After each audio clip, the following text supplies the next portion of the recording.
All right, I'm gonna call the meeting to order at 6 PM. Please stand for the Pledge of Allegiance.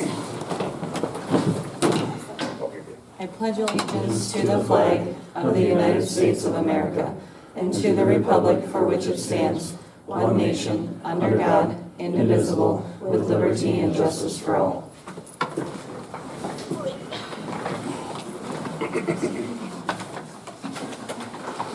All right, can I get a motion to approve the agenda, please? Move to approve the agenda I'll for second. 9/8/25. Thank you, Marvin and Brian, all in favor? Aye. Opposed? Motion carried. Can I get a motion to approve meeting minutes of Monday, July 14th, 2025? I'll make a motion to approve meeting minutes of Monday, July 14th, 2025. Second. Can I have a correction on that? Sorry, I mistyped it. It should be the minutes for August 4th. Oh, Oh, totally missed that. August 4th, okay. can we do it over? Please. Okay, make a motion to approve meeting minutes of Monday, August 14th, excuse me, 2025. August 14th or 4th? Fourth. 4th. Fourth. Oh, was it fourth? Okay. Yeah. Fourth. Second. All in favor? Aye. Opposed? Motion carried. Any public input tonight? I will add one thing to that. This came in the mail today. Is that right, Dave? Yes. From Governor Larry Roden, saying, "I have lived in South Dakota my whole life and it is truly the most beautiful state. It is home to the rugged peaks of the Black Hills, the mighty Missouri River, and the rolling prairies. Our state is open for opportunity, especially when it comes to opportunity to explore the great outdoors. As governor, I am committed to ensuring that remains true for generations to come. I am pleased to inform you that a $110,600.40 grant from the Recreational Trails Program has been approved for the Alcester Memorial Park Improvements Project at Herb Anderson Memorial Park." So, yay. Yeah. That's all we know about it right now, Yeah. but it's gonna be awesome. Anything else, anybody? No? All right.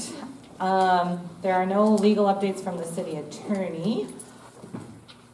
Are you here for the sheriff's department? Yeah, I guess. I didn't know if you guys had anything new or, Yeah, how much, I mean, so there's really no, if you have chickens in town, or there's some city ordinances that are on the books, and, you know, I think they're just one of those deals that originally put into place as a city ordinance, and there's really no fining associated with it if you violate the city ordinance. So there's a bunch on the books like that. If you go through your resolution and fees, a lot of ordinances pertain to that, but there's a lot that don't. So just like within state law, there's some statutes that don't have a fine or bond amount with them, so they're just on the books. So I think Dave was working with Sam, trying to come up with a deal for a scenario where people have turkeys or too many chickens and stuff like that, so. yeah, and letter A that's under there, with Sam not gonna be here, being able to be here tonight, unless you guys have something in mind for that, we can wait until Sam's here to provide more information on that underneath the legal updates. Jeff, do you know if there's like a average fine amount for like areas around here? As far as other municipalities, Yeah, no. no. I mean, but I would probably look at it like you're running at large. But so that being said, there is running at large for animals, right? So if they leave their property and they're being a nuisance on another person's property, by all means, my guys and gals can cite for running at large. However, just that city ordinance in particular, they're not leaving the property, there's really not a lot we can cite on there. Unless it went to like your code enforcement. Do you still have a code enforcer? Not like we used to. Jeff kind of did a little bit of everything. Yep. We have a property maintenance enforcement officer and then a building code enforcement officer. So maybe some avenues there, but I think it'd be better just to do an amendment to the Cause the property maintenance guys, they can only cite what they can see from public access, so Right. either an alleyway or a street. If they can't see it from either of those avenues, they can't cite it, so. Yeah, I'd mimic either your barking dog or your running at large. That's my opinion, which doesn't mean much, but. And for the first time offense of running at large, how much is it?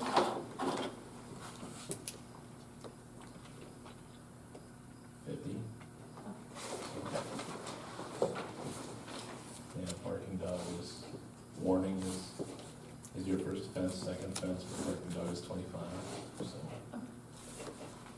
So yeah, you could go that route, or somewhere in the middle. But when city ordinances cover municipalities like this, and there's not really a state law that pertains to this, so. When you live in town, you kind of have to follow a second set of rules, which by design makes sense. You have people close to, in the community, makes sense, just nothing on state law that we could use from the county level and come in and enforce anything, so. And again, a lot of the things are illegal per city ordinance, but there's no fine associated with it, so. The teeth isn't there in the ordinance for us.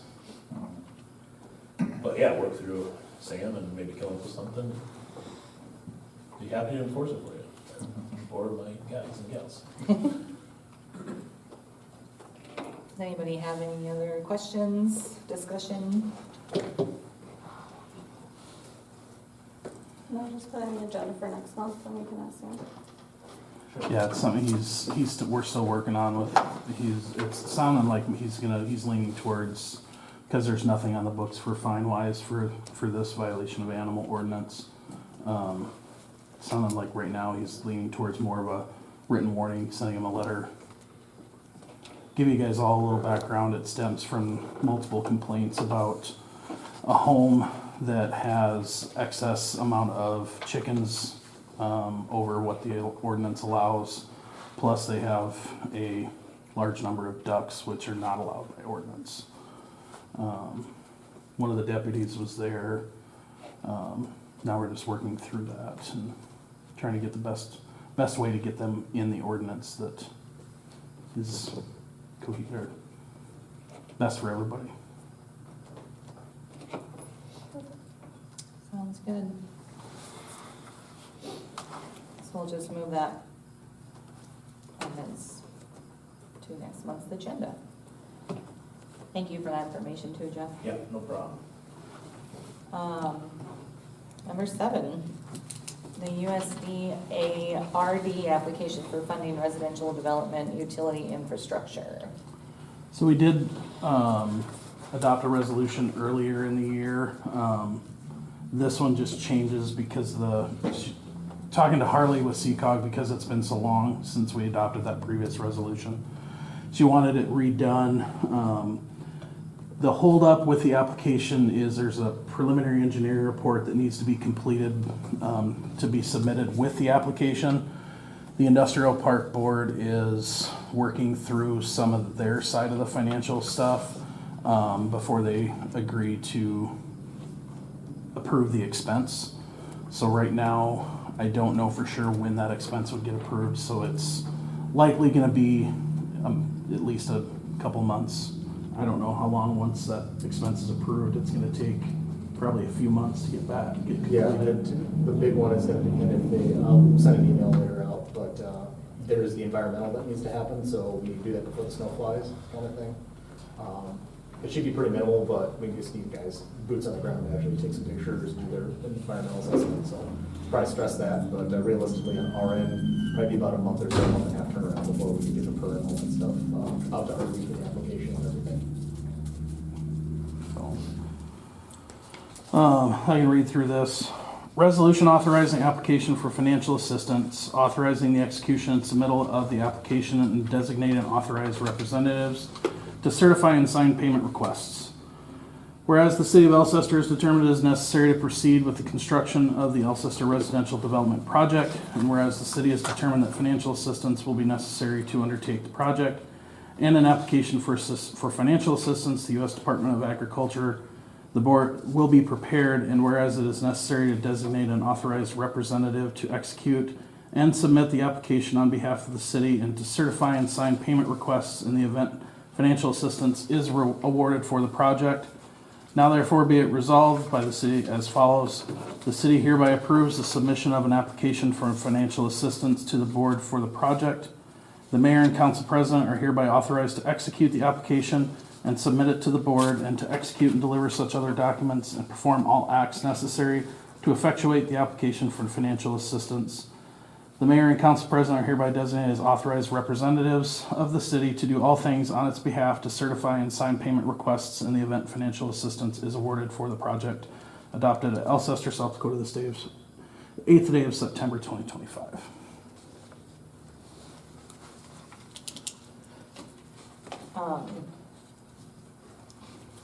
Marvin and I were at the industrial park meeting last week.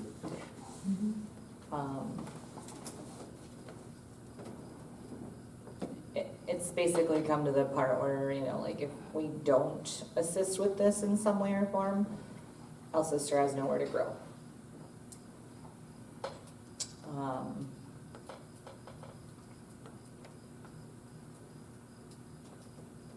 Do you have anything to add to that, Marvin?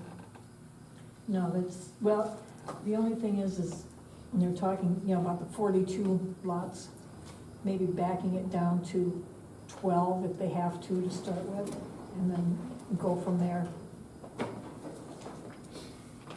And with that conversation, I talked to Paul. He's the engineer for the industrial board for this project. Regardless of backing out, you know, if they did fewer lots, the amount of the infrastructure really wouldn't change because the need for lift station, the forced main, the water main, running all the utilities to the actual site, not just to each individual lot. It doesn't sound like that portion of the project, even if we scaled it back to 12 lots, would really diminish a huge amount. Really it's kind of the board is trying to figure out if from both sides, the city and the industrial park board, if they can make, you know, if they proceeded with this, if they can make enough money back in the timeline that their portion of the funding from South Dakota Housing has a 10-year amortization. So that's kind of what they're looking at is, can they make these 42 lots, if it's the full scope of the first phase, can they make their money back to make those debt payments? And trying to make sure that they can make that cash flow enough to make their debt payments on that piece. And that's what they're trying to figure out right now. So that's kind of why it's on a pause, is there's just some apprehension with where the lot price points would need to be at, is can we get enough of those lots sold for everybody to make those debt payments? So working through some different ideas through the SMGA on bringing in some outside contractors, you know, if there's interest in, you know, a couple of contractors from the Sioux Falls area or Vermilion or wherever that the SMGA has relationships with, if they would be interested in purchasing 1 or 2 or 3 lots and putting up spec homes or twin homes for more of the affordable housing side, or an apartment complex on the north side of the cemetery, things of that nature. So trying to gauge some interest of different contractors over the next month, and then we'll meet again next month and kind of figure out where we're at with that piece and how the board feels proceeding at that point. And hopefully we can get enough interest in that, because like Lisa said, there's only one other lot left in town that's available for purchase to build a home, and then we are out of places to expand. So from the city side, it would be best to have a conversation with Mark Deraney, the city's bond advisor, for you guys to discuss from the city aspect on the rural development, whatever funding would get from the city side. You know, there's different payment options on that. I won't dare to try and explain them because they're kind of above my head at this point. But he'd be best served to advise, and whether it be just a special meeting or a meeting notice of a quorum present, so you can have a phone call conversation with him, get him on a Zoom call or something, so he can explain that to everybody at once, and you guys can ask questions. He's definitely able to do that whenever we would need to do that, so. I guess one thing that kind of came up on my side, I was talking with Harley from CCOG here today. Knowing at the end of the day, I mean, yes, the cost for doing this expansion into the town is gonna be, you know, pretty expensive for everything, but as we kind of said, we're all landlocked. I mean, wherever you go in town is gonna be expensive. One possible opportunity is, if you guys would be okay with it, and I'll also talk to the board as well, is reaching out to Danner through the SRF, so the same program that's doing the 4th Street project, all that, and seeing if there's any eligible costs. There might be some potential to do some work with having some looping, like the water main looping, and some potential like the lift station that's gonna go up on there. There might be some areas, it wouldn't be like the full thing that you would get funding for, but there is potential for little areas on that. And I think at the end of the day, it's getting these little chunks of, you know, subsidized loans, possibly grants, that'll help kind of push those things along here. So that's something that we can also look into, and like I said, you know, I'd be reaching out to you guys and also the board just to see if we want to go after that. If we do go after SRF stuff, then we'd need to amend your facility plans, things like that. So there will be obviously some costs involved in that, and submittals to the state to get all that process that you guys have gone through here in the last few years with all that. So we'd be amending that. And then also more funding sources also equals more headaches for everybody involved, because now you have additional pots of money that you have to make sure all those things are in there. So that's something to always consider too, is if you go after additional funds, there's always more asterisks of this can only do this can only do that, and it's the juggling game of what can get to work. I have one community that they have 5 different funding sources for a project, and it is going to be an interesting thing when we start construction here next year, because there's going to be all those 5 sources, 8 different pots that we have to take from in certain ways. So just keep that in mind too, if that is something that we do want to pursue here later down the road. Sounds good. Thank you. Does anybody have any questions, comments? Well, I have a comment. I know I said something at the last meeting too, but I've had a couple other people approach me and say, boy, it'd be nice to have some more apartments where there's no steps involved. You know, some of these older folks want to leave their homes, want to go to apartments. They don't want apartments where they got to go up or down steps. So there is an interest there. And we need to expand. We need to grow.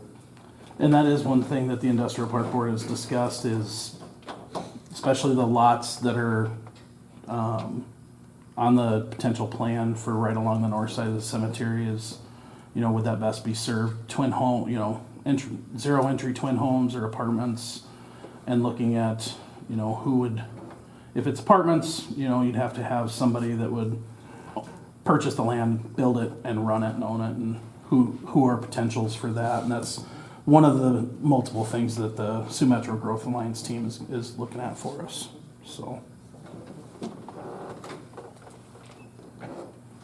I'll make a motion to adopt resolution 2025-12, authorizing the application for funding. I'll second it. Thank you. Any further discussion? All in favor? Aye. Opposed? Motion carried.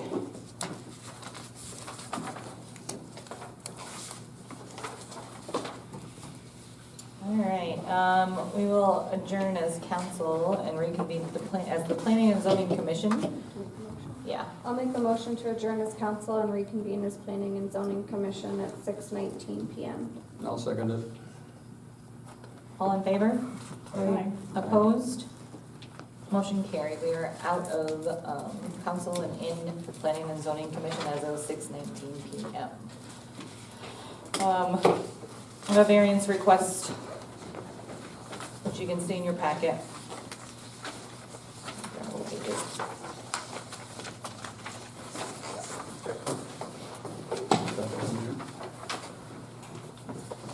Yes, and well, this one is too.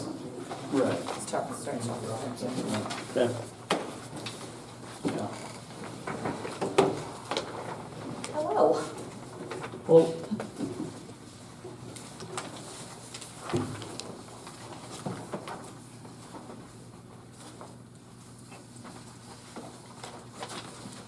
Do you want to explain to us the plans that you have and what you're proposing? Yeah, I'm proposing on adding, onto the east side of my current garage. It would be about 20 feet wide, which would, depending on which property you measure from, Lance Johnson has the storage shed right to the east of me. I talked with him, and he said when he put up the shed, he measured 7'3" from the lot line. So I measured 7'3" from his building over, and on the north side of my garage, I'm about a foot off the property line. On the south end, it would be just about right up on the property line. So that's just rough measuring with a tape anyway. I guess the reason I'm looking to do that, hopefully I retire here in a year or so. I'm looking at doing some projects with my grandson, which doesn't give me a lot of room in just the garage that I currently have. So I did on another lot. I looked a little bit about putting a building on there. Talked with Dave a little bit. Didn't sound like anybody was real happy with just putting a building on a lot somewhere else. So I did sell that lot. And I also looked at Gary McKellips has a lot across the street from me, which is not a very big lot. It's a pretty small lot to get a house on, but then you have a separate building away from where you're at. So it's not very handy. Not that it makes any difference, but I come from Sioux Center and I had a 5-stall garage there. So going down to 2 has been a big challenge already. So I bet. yeah. Just a little background, this is Keith, by the way, in case those of you that don't know Keith. A little background too, that, you know, this, like he said, is right next to Lance Johnson's building. Shed, yeah. So, Lance Yeah. is okay with this being that close to the property line. That's what Lance had told me. Obviously, I would have assumed he would have turned in a grievance if he wasn't. I guess I would have a little bit different feeling about doing it if it was right up next to a residence. Right. You know, so it's not, you know, neighborhood wise, myself, it's a little tight, you know, makes it pretty close there, but, like I said, with it just being a storage shed next door, and I would find that hard pressed to ever change, because I think it's only half a lot he has there currently. That's, I guess, why I'm looking at doing something like that. Does anybody have any questions for Keith?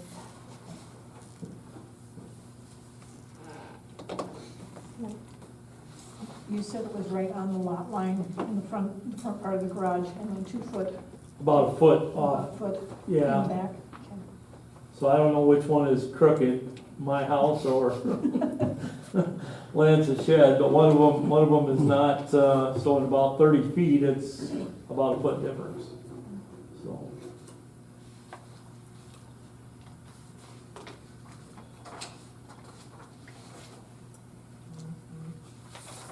Anybody else? No, I think, I don't see anything wrong with it myself. Like I said, there's a shed either further east from you, so you'd just be adding on your garage, which would bring it closer to that shed. Your neighbor Yeah. don't mind.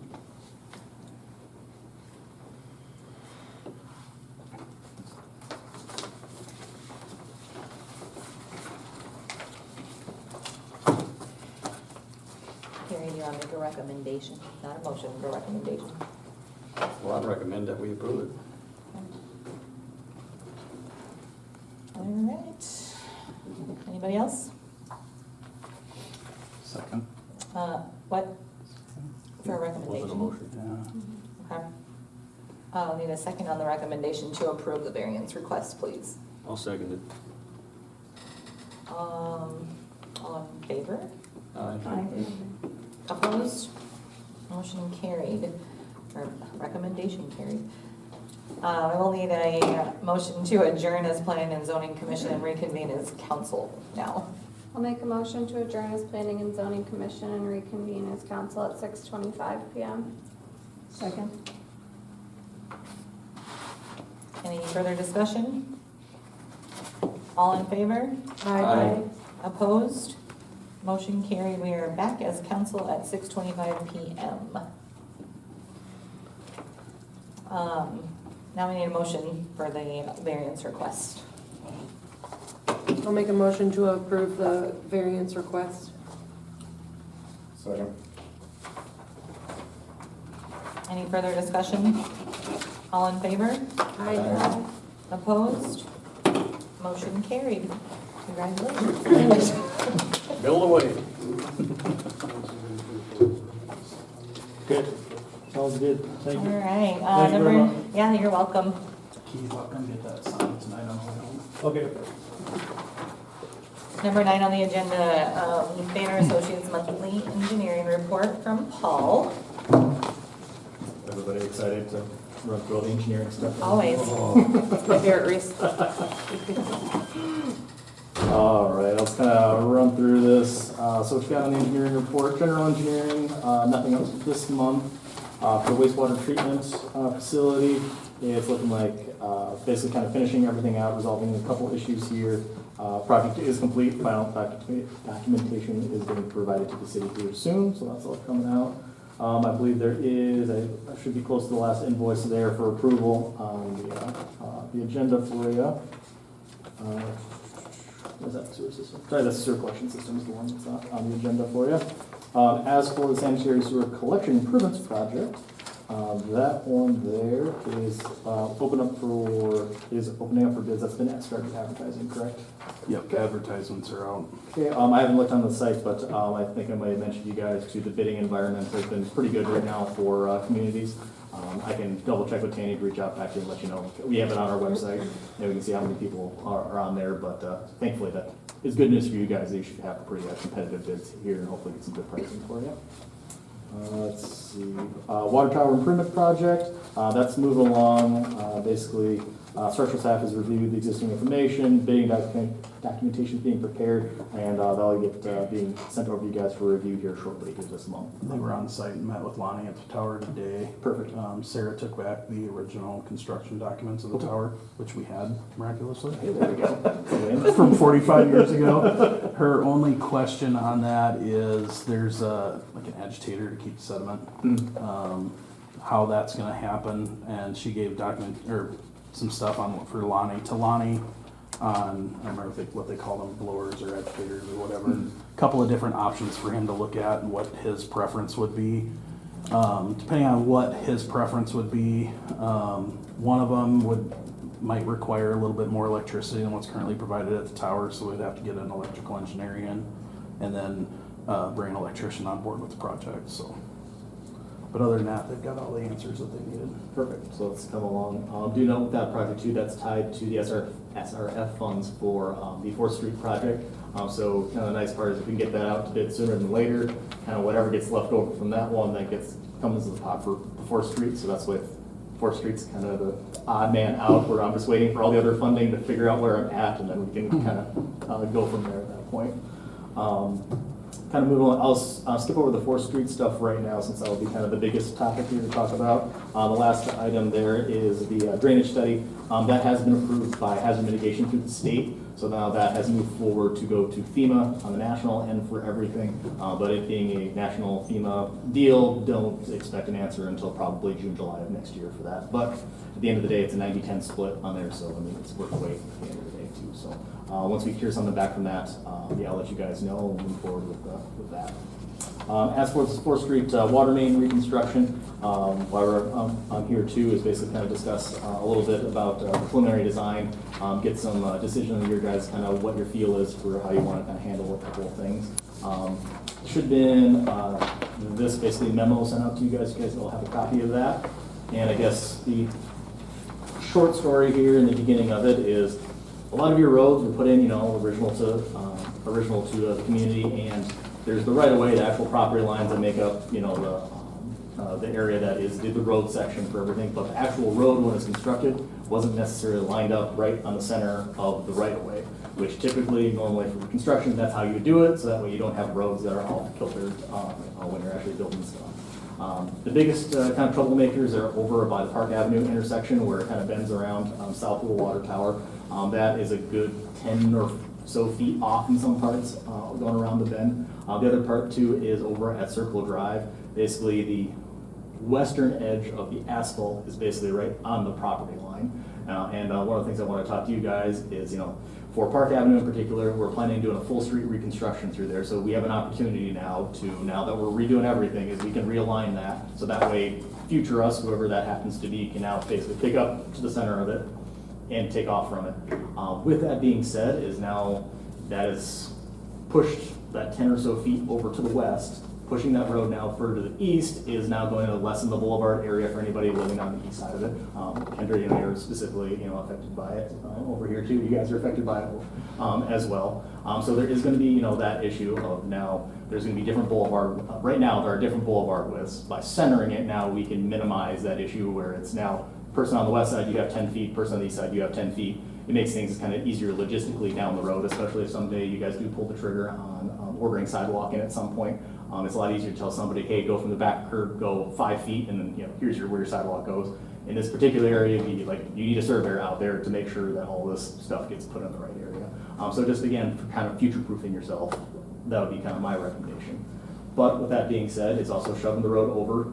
There is going to be a water utility. The water main is going to be, you know, an 8-foot hole that's going to be sitting over off the edge of the curb and gutter. There are trees over on the east side of that. Typically with a street reconstruction project, for me personally, I usually take the trees out of the boulevard because typically in projects that I deal with, that road is, you know, 50 plus years old. Those trees are very mature. We're going to hit roots on it. And when we start hitting roots, there's no way to guarantee that those trees are going to live through, you know, large storms, all those things. There's always a chance that there could be an issue down there. I've had projects where I have saved trees and gone right up to the edge of the trunks, cut a whole bunch of stuff, they live. I've also been on projects where I'm 20 feet away, didn't think I hit a lot of tree roots or anything, and those trees have died a couple of years later too. And specifically, you know, you guys over here, you kind of have most of the trees over in that area. Really just kind of wanted to kind of see what your thoughts, everybody's thoughts are on, you know, do we want to try to keep the road where it is, move it over? I think either way, we're going to have a tree issue, no matter what ends up happening. But, you know, what do we kind of want to do? Do we want to try to work around it, do the best that we can? There is some opportunity to, some communities, they do tree replacement policies. So typically what I would recommend if you go down that route, Sioux Falls, for instance, they have certain species of trees that they allow in the boulevard. The reason being is once a tree goes in the boulevard, you have all your utilities, especially the sewer, those roots are going to try to find whatever water they can. And those roots, if you've had old enough sewer, they're trying to find all that water, they start clogging up your sewer services, all those things. So typically I would recommend take those trees, put them onto private property if you're going to go that route, or make sure that whatever you do put in the boulevard, that they're basically kind of boulevard-friendly trees where those root systems aren't going to go get deep or get very wide. Because again, those tree roots not only are going to go for utilities, as you've probably seen in other parts of town, those roots are also going to go into the curb and gutter, asphalt, or if you have sidewalk in some areas, they start moving stuff over so many years. So some things to kind of keep in mind, I guess, at the end of the day. Kind of with that, I guess, kind of open discussion on kind of how everybody feels. About, you know, what we could potentially do in that area. I'd like to hear from the people affected. Well, I guess that's us. Yeah. And I don't know, the street's been there since we moved here. And when we first moved here, the guy said, did the survey, he says your lot lines or the street's not correct. But it's been that way. So now, okay, again, we come and they come and do the survey. He was looking for the pins and that's why they're there and there. And so then we find out again, you know, where it is at. But to us, those trees are our shade. I mean, that's our shade and everything else. And, you know, if he can work around it and still put the streets, fine. The sidewalk issue, I don't know if there's gonna be sidewalks here ever or whatever. The kids come down and we're a small town. We watch and we look and everything else. So to me, a sidewalk might not be so much a need there, but I don't know. But anyhow, we would like to see our trees stay. But we just put that request in and stating that But if the trees can't stay, we'd rather keep our front yard and get rid of the trees. Yeah, but you know, then the road, well, then you got the traffic going by our place a lot closer, but I guess I think the neighbors on the other side, I don't think they matter, you know, where that is or not, so. We can't speak for them. We can't speak for them or anything, but speaking for ourselves, I guess, we would request that the road stay where it's at and we can work around it however, but if it's a major problem, If the trees have to go, they have to go. It does impact my house the most. It's the farthest deviation. I also would not like the road moved.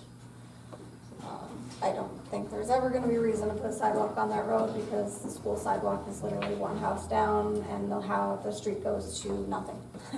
So there's not really a reason to put a large sidewalk in. The street's never gonna extend because it goes into a cul-de-sac, so I just really doubt there's ever gonna be a need or a desire to put a sidewalk on either side of that street. I also would like to keep the trees, but I do know that the one on the north side of my front yard is closer to the road than the one that's like in between our property. So I could see that one, you know, might need to be, especially based on your drawings of how close it is. Yep. So yeah, keep in mind too, the proposed water main is gonna be over on the east side too, and like I said, you're gonna have a hole that's 8 feet deep in the ground. So do 8 feet, and then however wide, you know, they need to have the trenches over there. We're gonna be hogging out a lot of dirt and messing with a lot of those roots.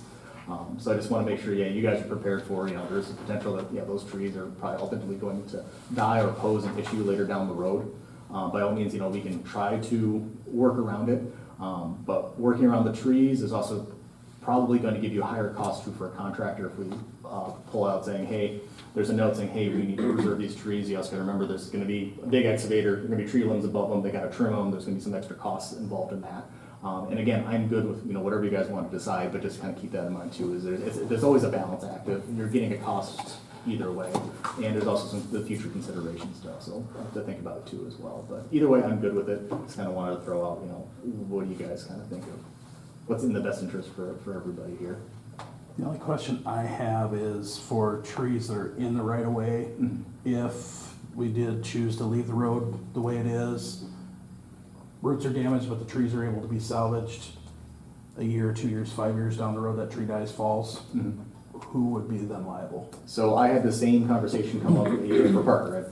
We've done 30, 40 some blocks here in the last 3 years on there, and on that project, we took off all of the trees. And the reason being is the liability issue, is talking with their city attorney, is if something were to happen, likely it would be, first you'd need to have some documentation saying that, hey, property owner, X, Y, you're good with it, but also if that person ever moves, dies, and there's a new owner, well, are they okay with it too? And there's just a lot of liabilities on the city's end for things.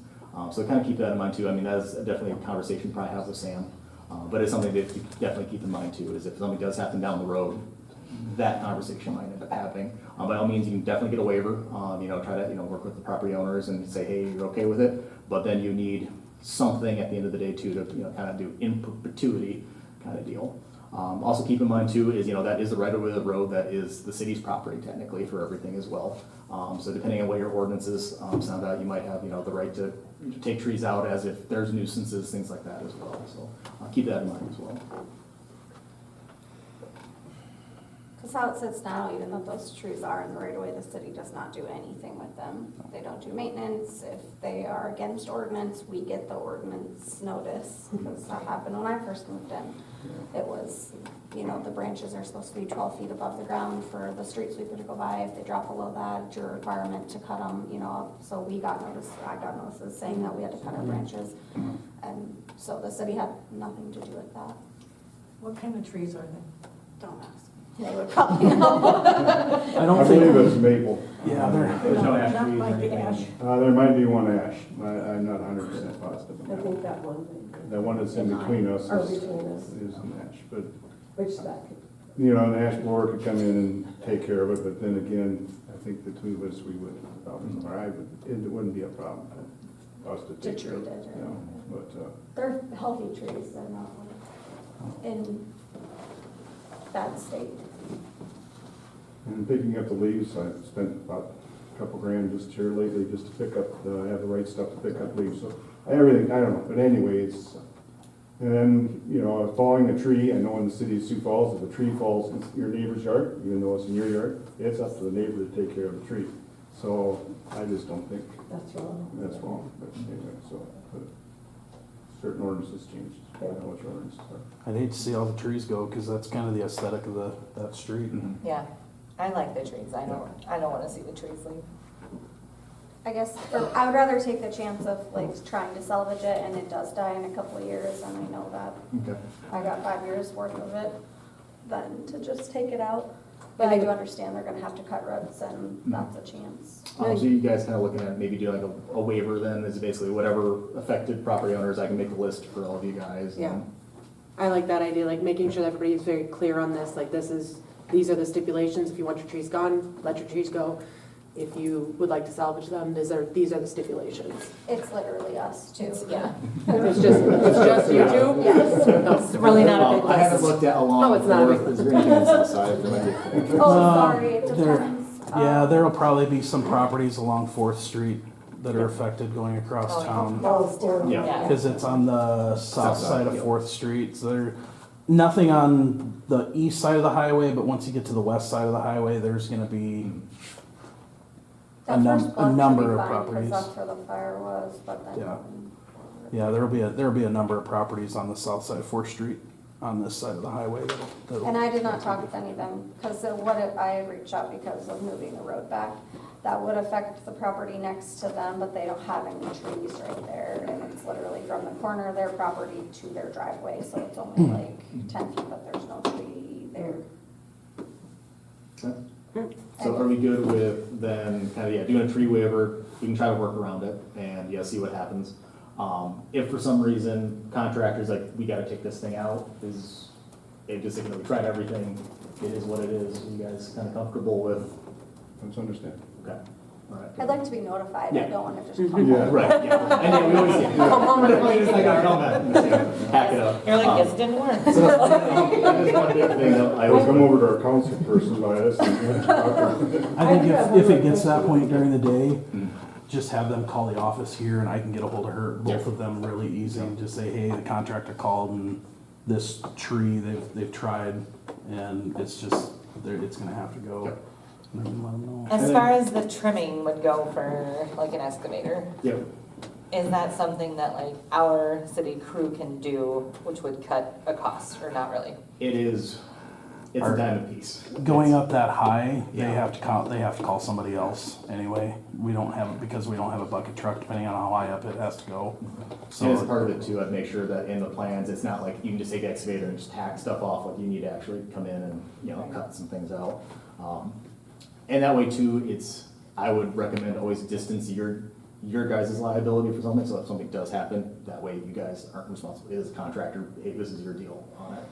You should have, you know, the right people do all that stuff, so I would recommend that. It's, for total project cost, it's not gonna be that much, but, yeah, that's my recommendation would be to just put on a contractor to do that. But if you stay in the street right away that's there now, Yep. are you gonna have to be over that far into our property?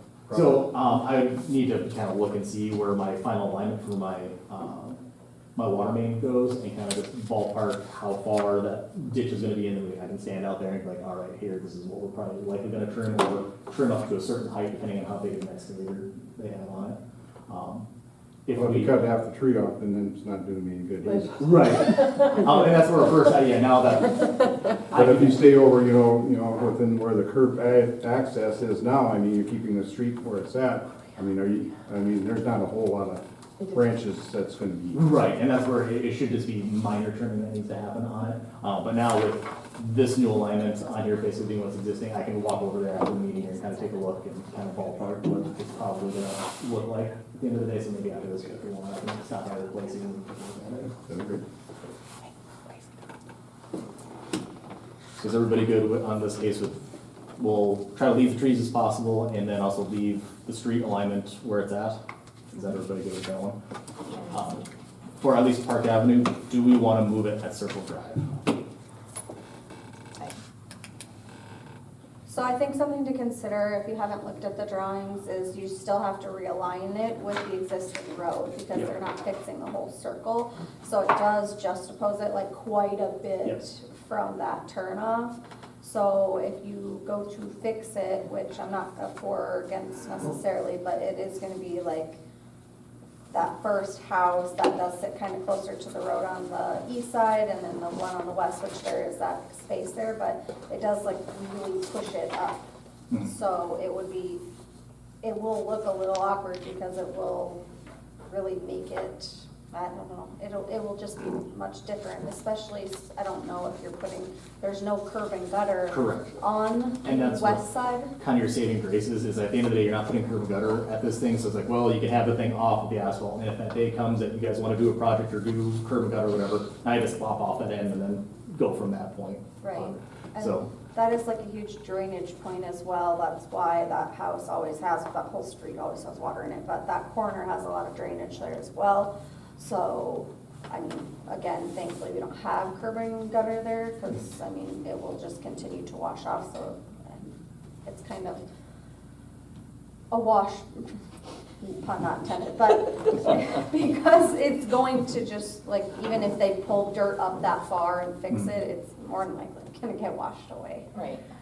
So I guess it kind of depends how much it's gonna cost to fix that.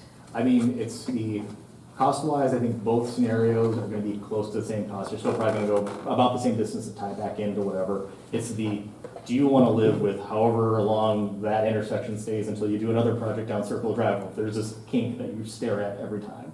And that's where it's like, yeah, this is 30 years down the road. It's like, do you wanna stare at this kink? Or like, you know what, we'll deal with it, because we're gonna be redoing, Park Avenue, doing a surfacing project. We'll fix it then and shift everything over. It's something that you have an opportunity right now to fix it, but thankfully with not having curb and gutter and everything, it's not the end of the world. We're like, yeah, there is some cost that's gonna come down in the future, but you're not setting curb and gutter, all these other really expensive things. It's like, well, it's asphalt, let's cut it off. I also Move it. don't know the couple that lives on the corner there, but it would cut 10 feet into that corner as well. So right now, I guess, On the east side, right? so what you have right now, you can kind of see it in red is what, if we centered everything over and skewed it, that's what you see in red. What you have kind of in that black area, that's what the existing, I can't remember, it was asphalt. measured in one, I don't remember which Yeah, one. I think it was what you're looking at here. but, But yeah, I got the arrows over there, so it's right on the property owner to the west, their eastern property line, the asphalt's right on their property line. yeah. So yeah, there definitely needs to be a realignment at some point, but is this the trigger that you want to do it? Yeah. Well, it would be pulling it away Right. from there, because right now it sits there, but Now it it would sits cut into, so they probably have no idea that it's on their property Right. line, Right. because nobody does. But it would cut this much out of theirs. And that's the southeast corner. I don't know who they're a little white dog. I know they're a couple. But Tim Manola, do you know who lives there? Singers? Oh, Singers, okay. thanks. I don't know if she's got a dumpster there, so I don't know what she's doing, so. Her husband just passed away, so I don't know if she's gonna be Moving. moving or whatever, but yeah, it's kinda how are those goes, but I know there's a dumpster there now, so I think it's kind of a change for kind of.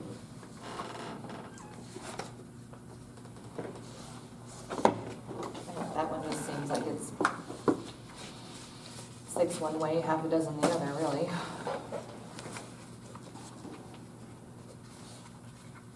And like I said, in my opinion, I feel like 50% of the people that are making a right turn off of that road, like from Fourth onto Circle Drive, are going to cut the turn short and drive on there anyway, if we fix it, because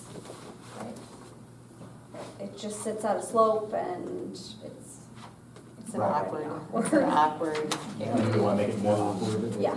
Yeah. I guess to me, I do see the benefit of doing it now in case some time in the future, but There's already recent work done to Circle Drive to put in the culvert so it drains properly. There isn't any major renovations that need to be done to the road or like parts that are really bad, because Lonnie did some last year or 2 years ago on it, 2 years ago. So it's in pretty good standing and how it is. I would recommend to not do that intersection, but you can feel it. Any other discussion on this? Questions? Do I keep it where it is kind of for Circle Drive? I honestly think that's probably the best bet. Okay. For all the other intersections, like if they're off like a foot or whatever, I'll just recenter it, just it's close. These are the worst ones of them. When you get a little closer to the highway, it's off a couple feet, but again, I'll just put it's basically just a slight jaunt that'll end up happening on it. But yeah, these are, like I said, just the worst of them.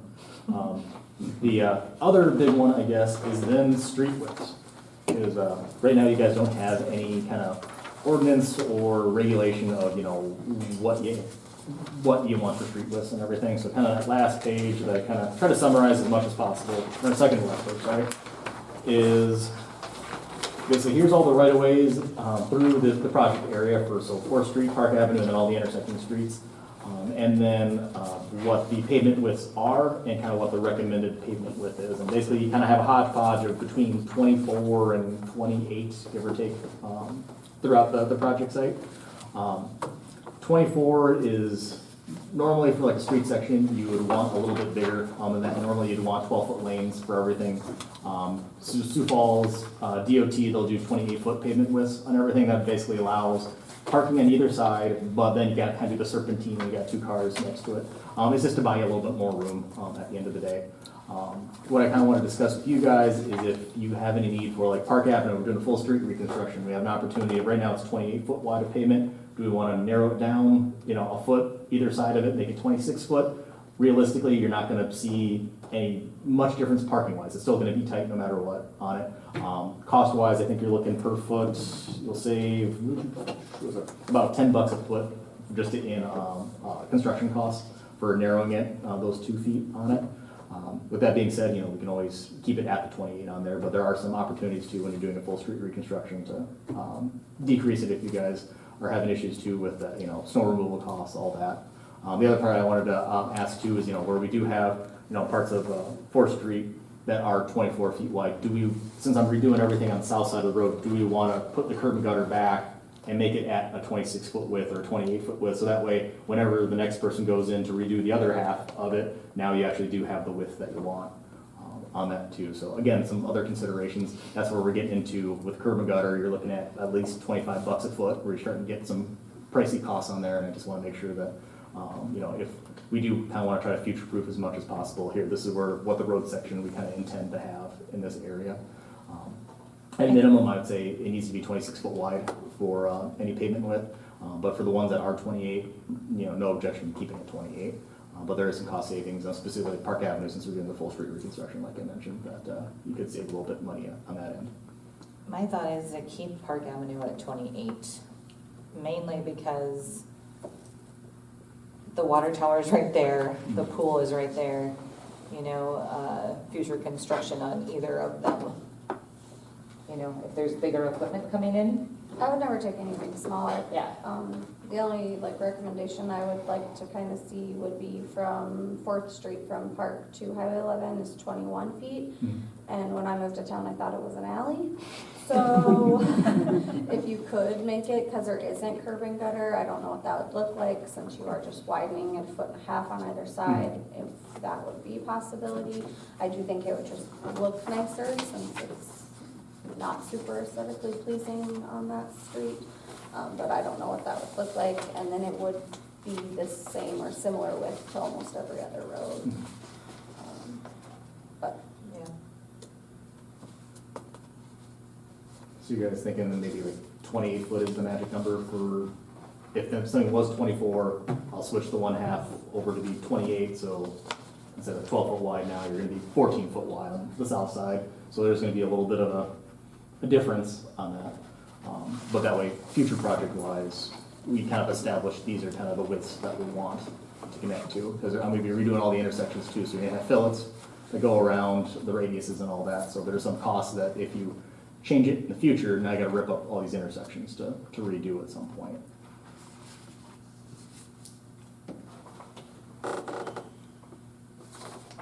These are the fun questions I have. I'd like to know.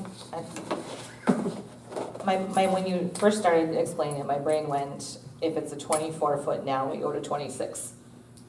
If it's a 28 right now, we leave it at 28. Does that make sense? Mhm. The one that's 21, just moving that to 24 like the rest of them in that area, instead of going to 26 or 28. That would be Highway 11 to the circle. Mhm. That's the one you thought was an alley? When I moved here, Yeah. it's not, it's a road, but Yeah. it If is you narrow. didn't know there was a road From there, Highway you 11 really, to you know, Circle Drive. Yeah, it does look like you would miss it, yeah. Yeah, Yeah. Yeah. because there is no curb and gutter, so it just, But just instead of changing it to like 28, do it to 24, which would be like a foot and a half on Yep. either side. Because it is a rural section, I could make that other half out to that 24 width, but then there's also gonna be another foot of basically flat dirt area and then regrading all the ditches and all that around it too. But it would be a minimum cost just because you're only adding, an extra foot or two on it. It's just, making sure it's consistent with, if you got 24 foot on that side of the highway, do you want 24 all the way on this side too, on the west side, or do you open it up to be 28, 26 foot? I think being consistent, Yeah. make it look aesthetically the same. I do understand your point of, making it, bringing it to a wider width to match and to, bring it up to what is now standard. I just don't think, since the other side of town hasn't had any issues, we don't have any issues, with people hitting cars on the side of the road, or people park on the side of, wherever. I just don't think we've really had any issues. I think it's manageable for our city employees to maintain. Yeah. And I haven't heard Bonnie complain anything about that type of stuff when he's paving or anything. So I feel like going into like a new development or something, that's where we'd wanna make sure they're the 28 or, whatever width, but just to make it aesthetically pleasing, changing the one from 21 to, like I said, 24 or something like that, and leaving, the ones that are over width right now, just leaving them at that. I will point out, it sometimes is a double-edged sword if, let's say, the developed part of town, you keep everything at 24 feet, and then a developer comes in, wants to do a whole bunch of stuff, and you require them to do something that you're not requiring yourself to do. Usually that's an excuse for them to come in and be like, you're not holding yourself to that same standard. Can either A, you give me an exception to go down to like, if, that other development over here, we're saying that they need to do like 32-foot wide. It's like, well, you only do 24 in town. Can I do that? They also might ask, well, if you're not gonna allow it, well, will you pay the difference and do an upsize of, hey, I'll put the money in for 24-foot wide, city, you now cough up the other for the other 8-foot wide. So do kind of keep that in mind too, is that might be something as development happens. In your bigger municipalities, that happens all the time, and I know everything's been everything's existing, it's been this way, but just making sure they're consistent for along the way for whatever you're doing too, because that conversation will come up at some point down the future. Do you know how wide Beck Drive is? Or Anderson? Off the top of my head. Yeah. I know you can park cars on both sides and still drive down the street. I'd say they're probably closer to that 28 to 32. Because I think Beck is actually a little bit wider than Anderson Street, so my guess is Beck is probably 32. But I don't know for sure. I know when you plow in wintertime, it makes 2 passes each direction. No, I was just curious. I mean,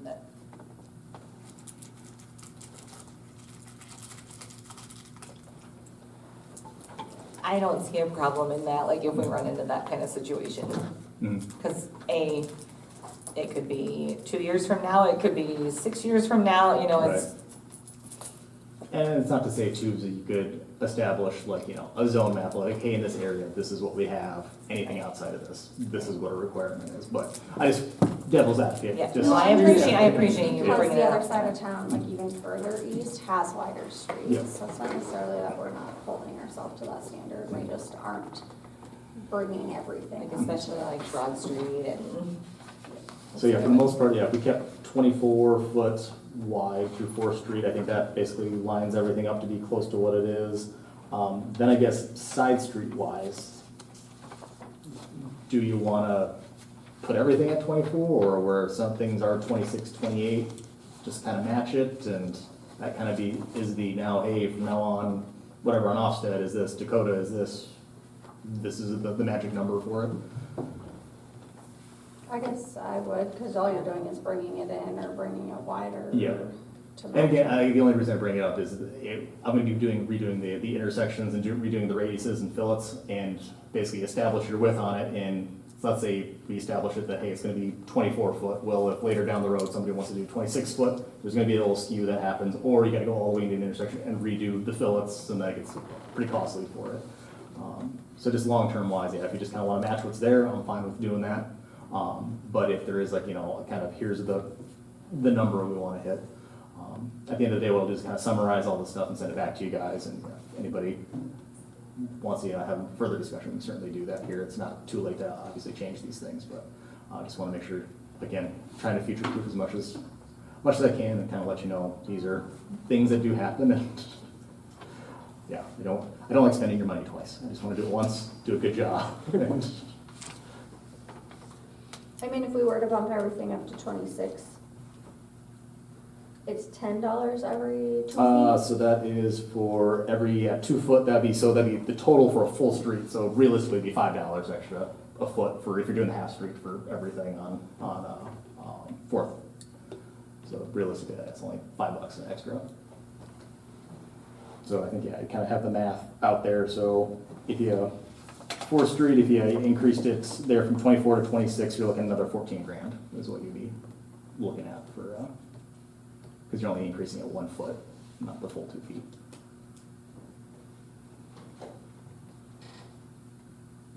I say just leave it as it is. Yeah, I don't see a problem with the way it currently is. Do you guys have anything with that at all? Well, the Highway 11 up, like she says, that'd be just a little bit wider. It is. Yeah, Does get a little tight, but. otherwise- Yeah, I think that one we can definitely increase, right? Now, keeping it what it is on our street, I have no problem with that either. That's. And again, it's only on the one side, because you're not doing the north side of 4th Street. Correct, It's just yeah. the south side of Yeah, 4th just Street, the south so you're side. only bringing it out. Yep. I think leaving everything as is except for, Highway 11 to Circle. Not And then- park, Huh? to park.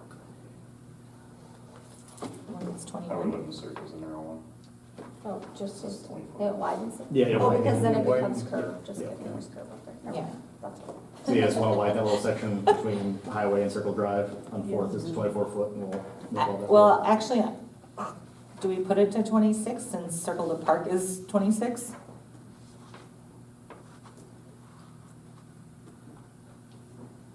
I would, because again, you're only doing it on the one side.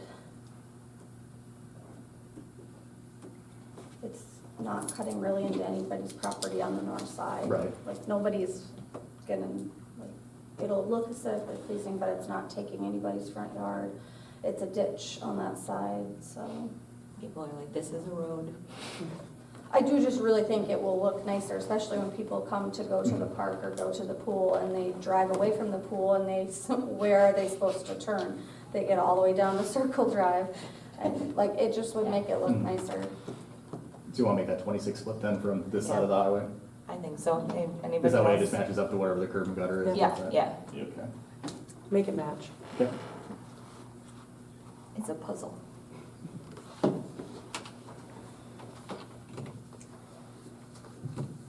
Okay. And then I guess the fun last one then would be over on, looking at, over on Broad Street. So right now you have about 60-foot wide of pavement on there, as I kind of mentioned, that we're, you're redoing the intersections, redoing those radiuses and all that. There is an opportunity of, at some point, if you ever do want to let's have a main road through there with, parking on either side of the road. One thing that gets recommended by the Federal Highway Administration, that's that last page, that Exhibit D, is basically sidewalk bump outs on there. The reason being is, if you're sitting there at the intersection and there is, in that case, there probably is, is there sidewalk along Broad?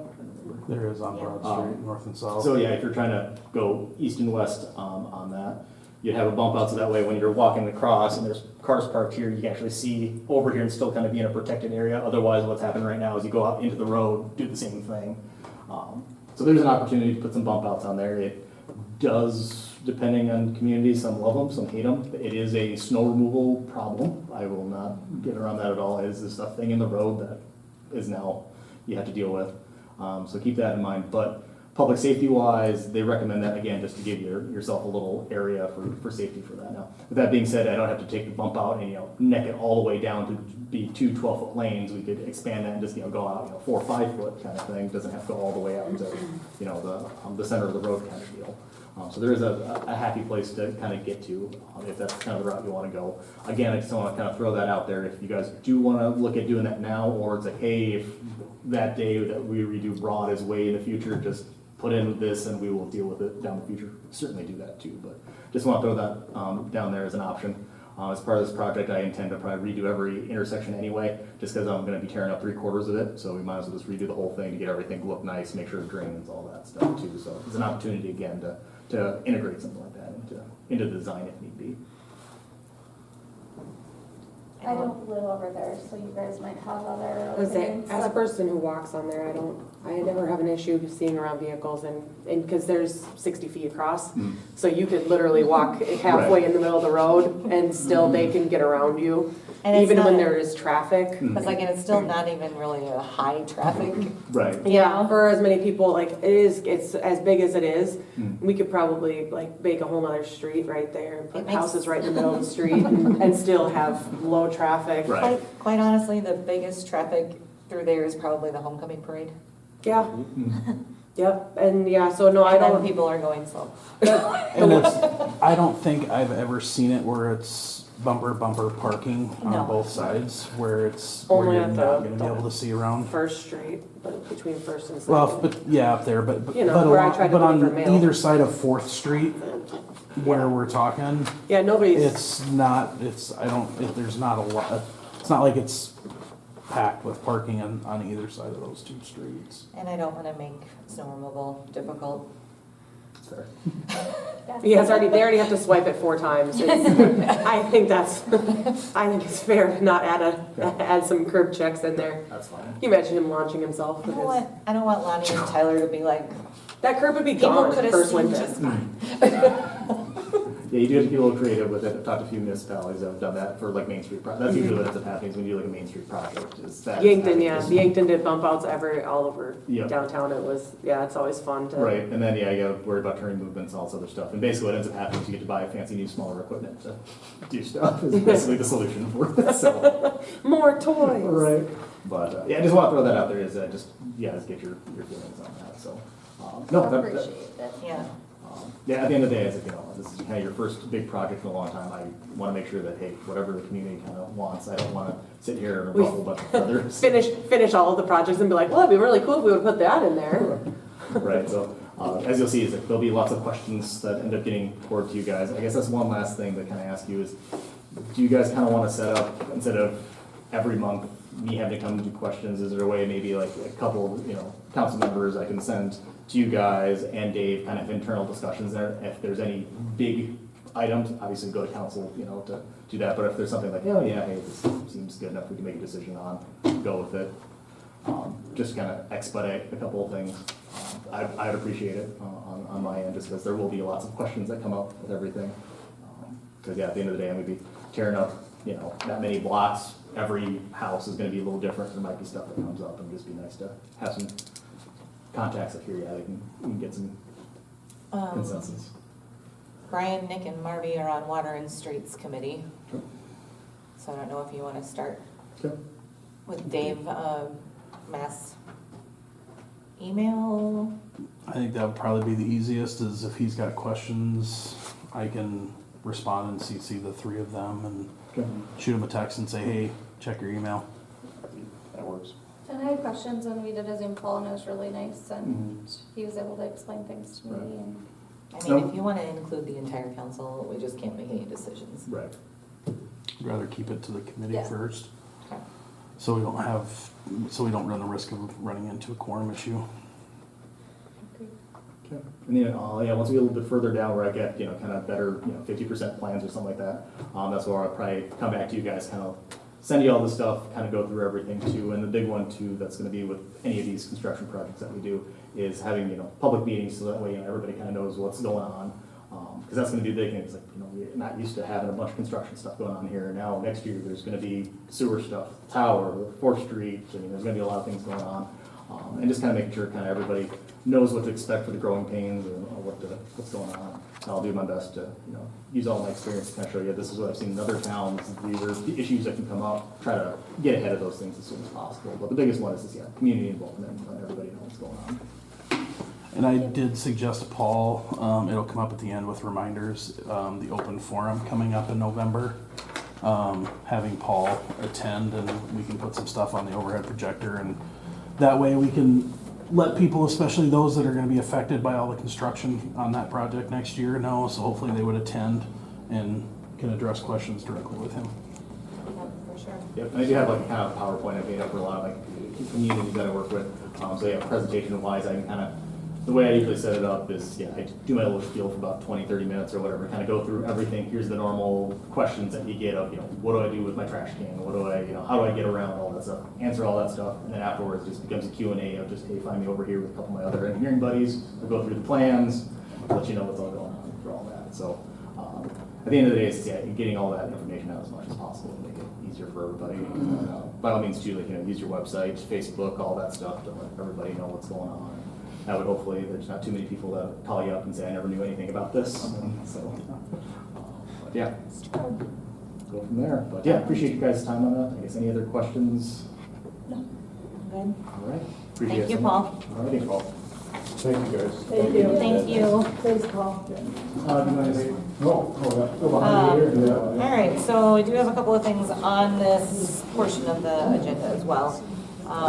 Need a motion to approve paying banner invoice number 46147 in the amount of $6,281 for work completed on the sewer collection system improvements through August 23rd, 2025.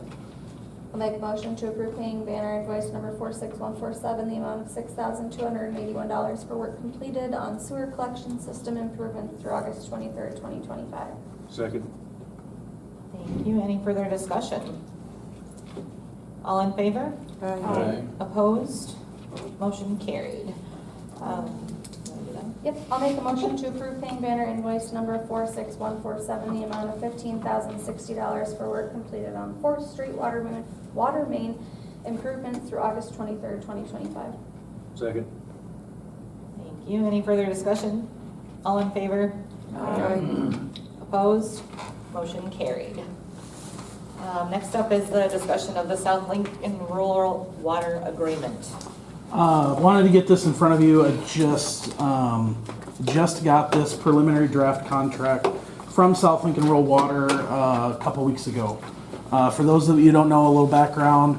In 1987, the city switched over from using well water to rural water service and signed a 40-year contract. That is expiring as of January 1, 2028. So it sounds like we have a ton of time, but these contracts, I'm told, can just getting the wording with the attorneys and everything can take a little while, plus figuring the reconnect fee, which we'll talk about here in a minute. So it's a lot. One of the big things I wanted to mention to you guys that is included in your packet right after the contract is an email from the bond advisor. I asked him his recommendation with the reconnect fee, his recommendation on how to fund that reconnect fee. So you can read through that. It's the second thing that, when we set up that meeting, that I'd like him to kind of walk you guys through, because again, this is new to me, and I want him to be the one to explain it to you and his rationale. But I just wanted to highlight down at the end of the front page of that email, just an initial view, his recommendation would be to fund the 50%, half of the reconnect fee, which is gonna be required in this current draft of the contract. That half of that reconnect fee would be required up front, and then the other half would be paid over the life of the contract. Right now, that's his recommendation, because the revenue funding bond surcharge requirement would be a little bit less for each resident. So by about $1.07, about $1.50 per We'd month. also pay less for interest because we're And not we, yeah. So, bonding the whole. but I'll let him, we'll get that meeting set up. I'll get some dates that you guys are available to meet with him in the evening sometime, and we'll get that set up. But the other thing, South Lincoln Rural Water, their question is on page 2, kind of their, in the quantity and capacity, I don't know if it shows highlighted, those 3 bullet points, the annual volume, max daily volume, and the max instantaneous flow rate. Those are the 3 things that we're trying to work with them and figure out exactly if those are the best numbers for the city, or if those need to be adjusted a little bit based on current use, historical use, and projected future use, with the potential of the residential development, what that would look like. So that's kind of the big question mark right now. But the big thing that everybody would want to know is on the back, on page 4, number 8, reconnect fee. The amount of reconnect fee as negotiated by the parties right now is sitting at $475,000. Their draft shows city to be responsible for 50% upfront of $237,500, and then the remaining 50% being paid over the course of the 20-year contract as a rate adder. So basically, they would raise the rate what we pay them, and so that's how that would get paid. They'd charge us a little bit more per month on our water purchase. So, any questions? You guys have had this since last week. If you hopefully had a chance to look through it. No, but just because I did actually read through the whole thing, I do think it's good to note that, like the 3 bullet points that you guys will be reviewing, it does leave us plenty of room at 90,000 gallons per day based on the usage from 2024 that Mark used to do it.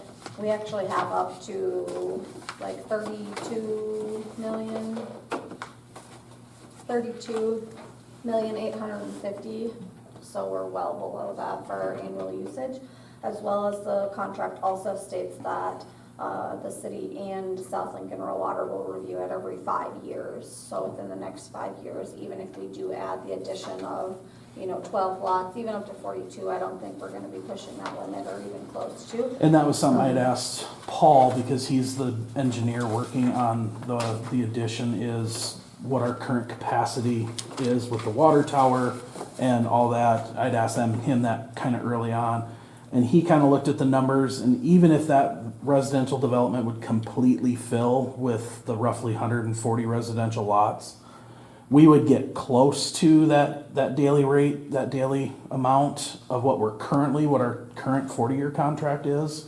But unless we'd have a huge number of high end users, he didn't see any reason why our current numbers would be under what we would need. So I just think it's nice that the contract allows it to be reviewed every 5 years. Yeah, that's very helpful.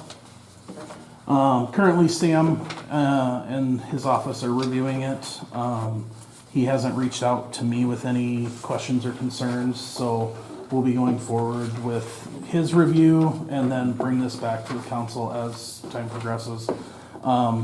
We would look at starting the bond process probably late next year, with issuing the bond sometime into 2027, because the new contract would take effect January 1, 2028. So have plenty of time, but And then with the reconnect fee would be at 2028 then? yeah, so we'd have to pay that 50% reconnect fee right prior to probably December, end of quarter 4 of 2027. So we'd get that, start that bond process the end of next year, get that issued sometime in 2027, and then anytime in 2027, we could pay that 50%, and then that rate increase, if that's the way you would choose to do it, would take effect January 1, 2028.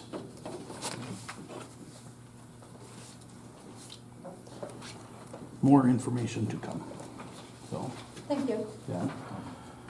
The one other thing that I wanted to mention, that I need to find out a little bit more information on. In speaking with, I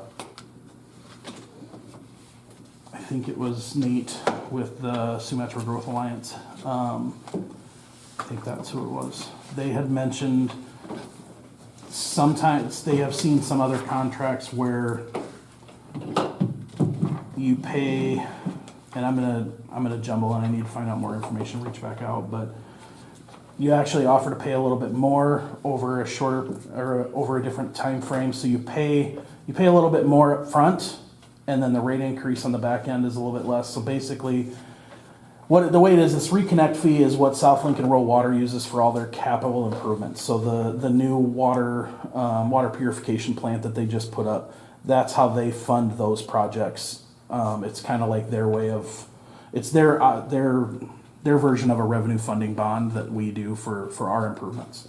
So offering to pay a little bit more of that upfront costs, they get that money ahead of time, and then that rate increase would be a little bit less. There's ways to balance out what the residents would pay and what the city would pay. So I'll find out some more. That's kind of what some of the other information that I want to find out, so I can provide all that information to you. But it's another option to look at.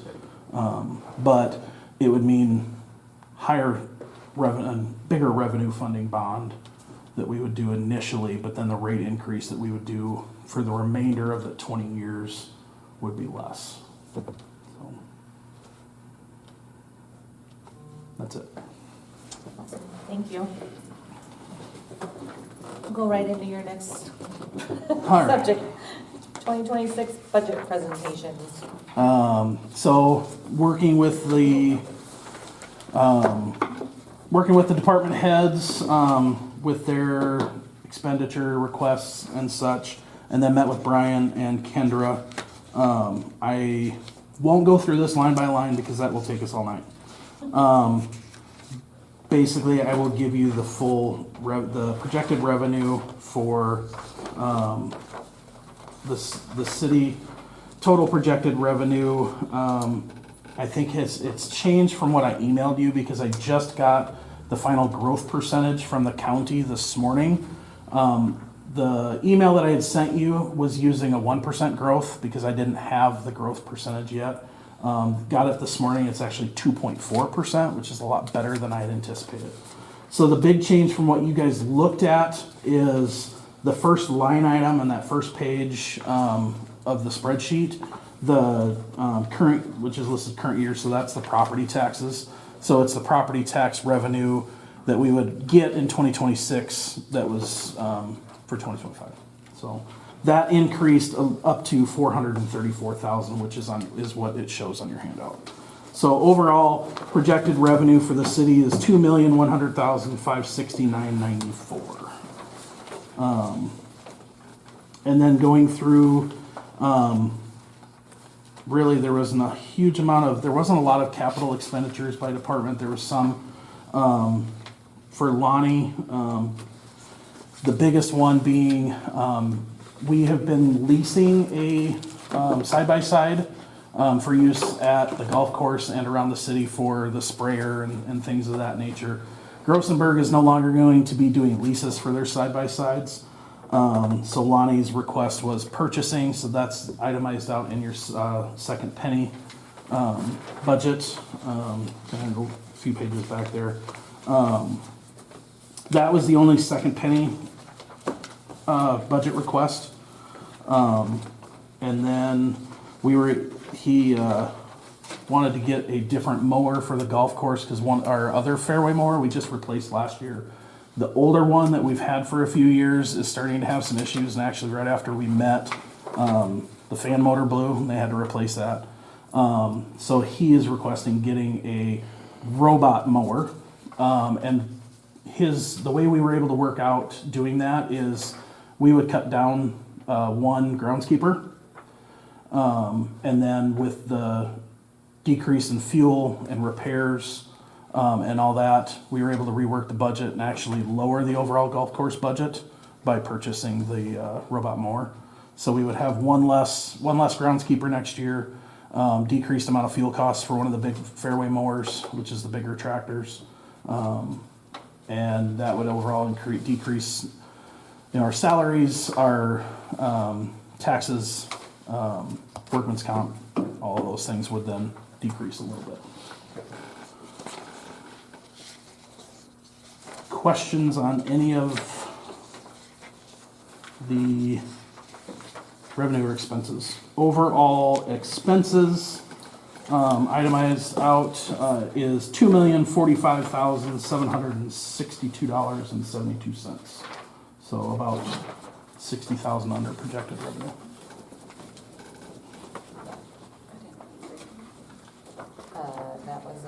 That's a discussion point, right? What's that? Under the sewer, the comment, the health insurance. Yes, thank you. So up until now, the city has always paid the health insurance premiums, 100% of the health insurance premiums for our full-time employees.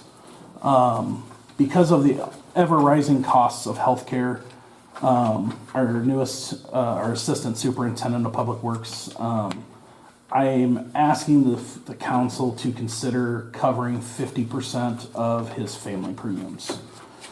With total covering his premiums, it still brings his cost out of pocket, out of his paycheck, about $700, not quite $750 per paycheck. It's about $1,400 a month that he's paying out of pocket for his family's insurance. And that's currently, That's as of today's premiums. They will go up again in June because it's June, so it hits us the middle of the year. I budgeted in an estimated 15% increase, but I never know for sure until like May of that year what the increase is actually going to be. So my request to the council would be, basically right now, this guy's working for insurance. With after his vision, dental, which is employee paid, and then his health insurance that he has to pay out of the pocket for his family, he's not bringing home a whole lot. Lonnie is extremely pleased with the work he's been doing. He's able to give him tasks and just let the guy go off on his own. Lonnie's stress level has decreased exponentially because the new guy is sprayer certified. Because up until this point, Lonnie was the only sprayer certified person on the city staff.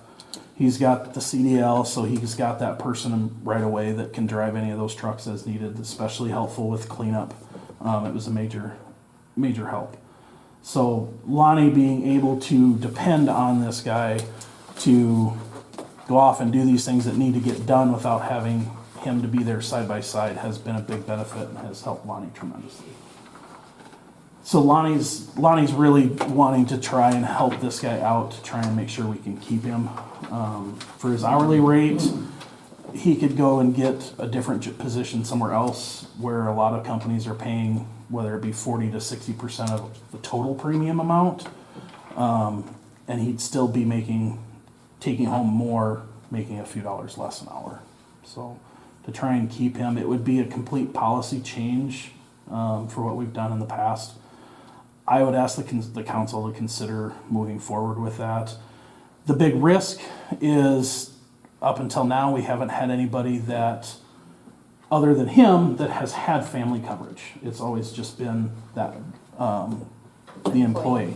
None of our other current full-time employees that have the health insurance have family members covered that they're paying out of pocket. So it currently doesn't affect anybody else except for this department.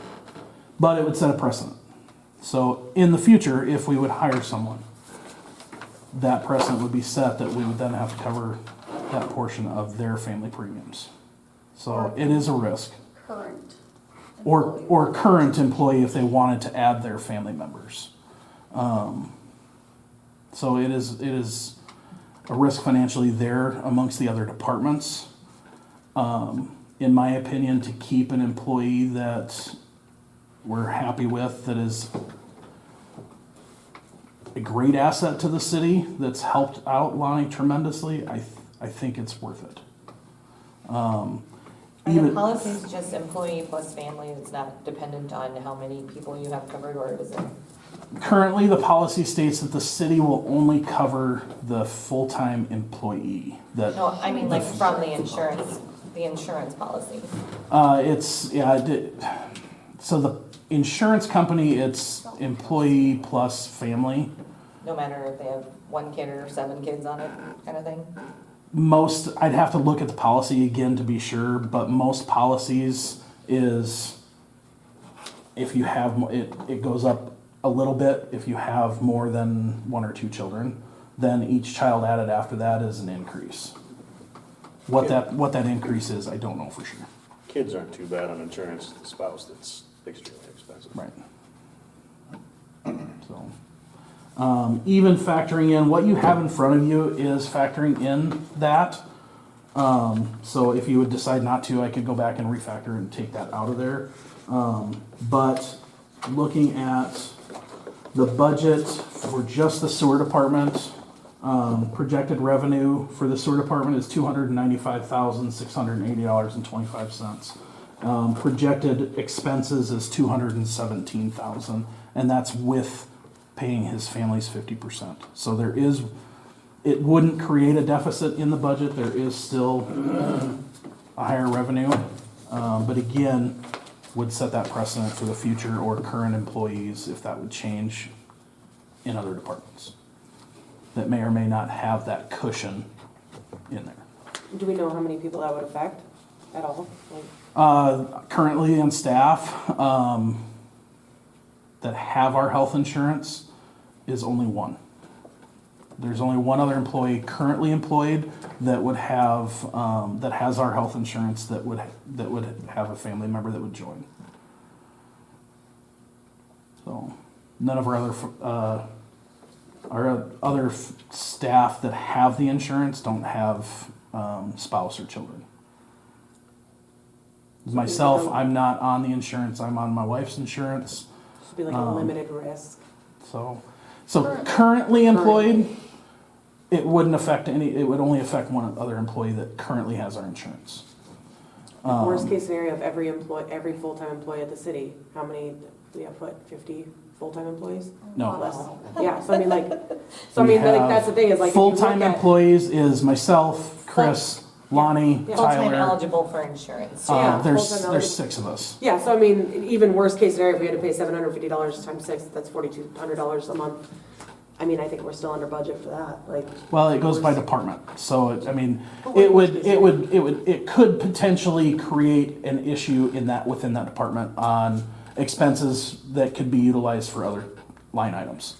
So it's dependent. I mean, right now, if it's $750, if it was across the board for all 6 employees, each department, I mean, it would be roughly $12,000 or $13,000 decrease in expenses that could be allotted for other items within the budget. I'm saying it would hit the budget pretty hard Yeah. for some departments. So, Not that I yeah. don't wanna help him, and not that I don't agree with it, but it Yeah. would impact. yeah, it could potentially be an issue within other departments. It just so happens that within the sewer department, which is his FTE is located, it's not an issue. The water department wouldn't be an issue. Finance, it would affect it to somewhat. The clubhouse, where we have the tightest budget, would be a big deficit because that's where 2 of our FTEs, full-time FTEs, are at. That, and you have to realize not every department has revenue per se within itself. Water Right. has revenue that it Yeah. makes up itself. Sewer has revenue that makes up itself. So that's my ask, is that the city would consider doing that. Is there, I guess, any other questions on that or any of the items that you've seen.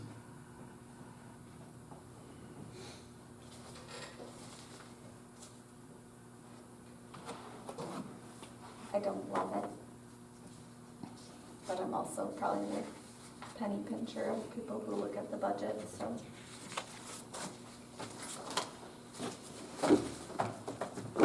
But can we afford to lose Tyler? I mean, would be a big thing. It's a double-edged sword. It really is. Costs money to hire, costs money to advertise, costs money to train, and to try and find someone with his certifications to work for that kind of money, it's gonna be hard to do. Especially if he's happy, he doesn't seem like he's gonna go anywhere. If he's happy where he's at now, it doesn't appear like he wants to quit anytime soon. He is, but he has, it's a financial Right. stressor for him Yep. that could create things down the road. Could we give him a raise to subsidize that? Not that much. Not that much. No.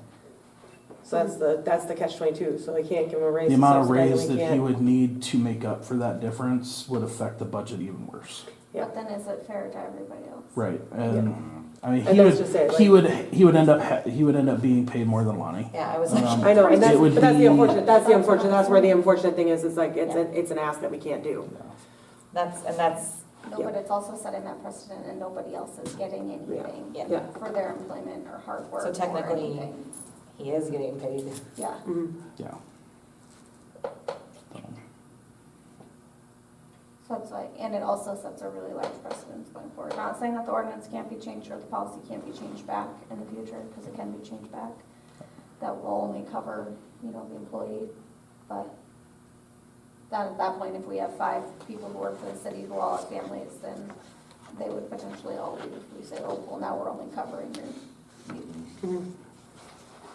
If he's paying $700 and some a month Per pay period. per pay period, he gets paid twice a month. Yeah, it's bi-weekly, so Bi-weekly. like this month, it's a 3 pay period month. But, that's pretty rare, twice a year. Yeah, so, Probably something to think about.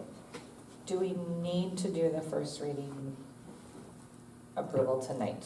yes, Okay. it's the first meeting in September. I know. yeah. It has to be presented, I mean, if you would choose not to, it would be a simple fix to go back and rework the budget and represent it. It just has to be presented at the first meeting. So if you would choose not to do it that route and leave the policy as is, it's an easy thing to go back in and change that expense line item and rework the appropriations ordinance, so. Would we have to do 50%? No, that was just an even number that I chose. It's up to you if you wanted to go forward with it, if you wanted to do less. That's an easy number because it's basically one paycheck's worth of his premiums. I chose that number basically because it's easier math for me. But it seemed like a fair amount for what he's paying out of pocket. And looking at other organizations, they pay anywhere from 40 to most of the organizations I've worked for in the past pay 60% of the premiums for the employee of theirs, and they pay all of 60% of the total premium, and then the employee pays 40% of the total premium out of their paycheck. So it's a little bit less. There's other companies that pay less, big companies that pay less than that too. So other companies that pay less. Yeah. There's other companies that pay more. So.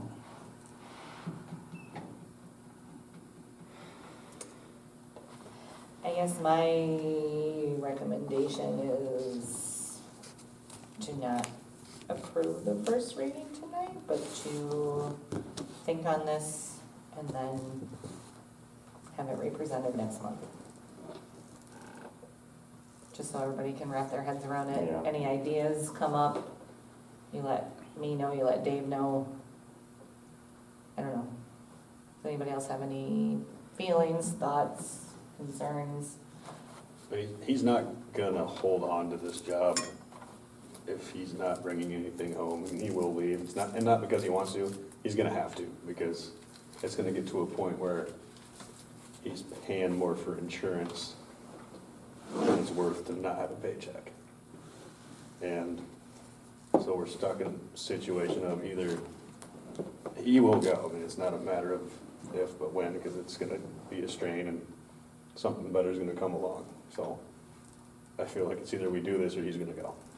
And that's gonna put more on Lonnie, and then we run the risk of something happening with Lonnie, and it's just it's gonna be a downhill slide, I'm afraid, for him.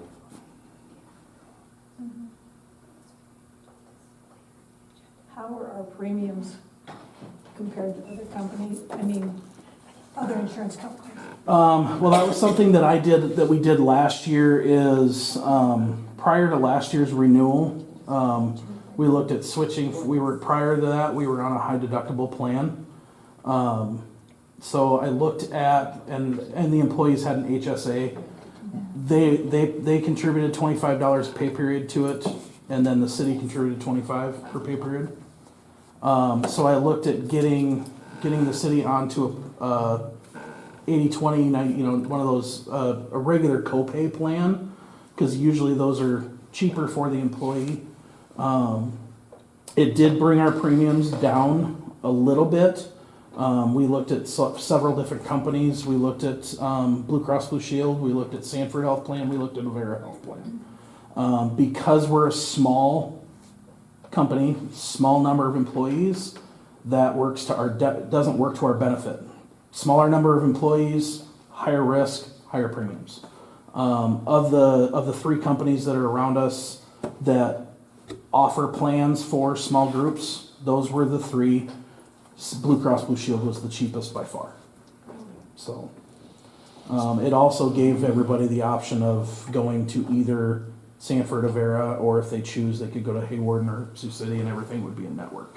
So It's too bad a bunch of communities couldn't band together and have a lot of employees that would go with an insurance company. You know what I'm saying? there actually is. There is the option now that we belong to the South Dakota Public Assurance Alliance, switching everybody over to the state risk pool. I just don't know that much information about it. And we just had our renewal in June. So if we wanted to go that route, we would have to approve the budget at some level for 2026, and we wouldn't be able to switch until our renewal in June of 2026. But could you check into that, and if we had to maybe help him out this year, then switch it over to something like that at a later date? If that's a better deal? You can always do that, working for any company, you raise the risk of your insurance premiums being jacked up, and Yeah. you have to make a decision to Yeah. stick with it or change plans. Because that's the big question mark when figuring out the budget for next year is our budget starts January 1, our renewal for Blue Cross is June, end of June, new premiums start July 1. Some years premiums have gone up as much as 23%, other years premiums have only gone up 13%, but it's been almost 20 years since they've gone up less than 10% per year. Last year, I think it was 16.5%, and I had factored in 15%. So I was off the mark there. So it's kind of a crapshoot on where premiums are going to be at for half of our fiscal year and figuring that number. So.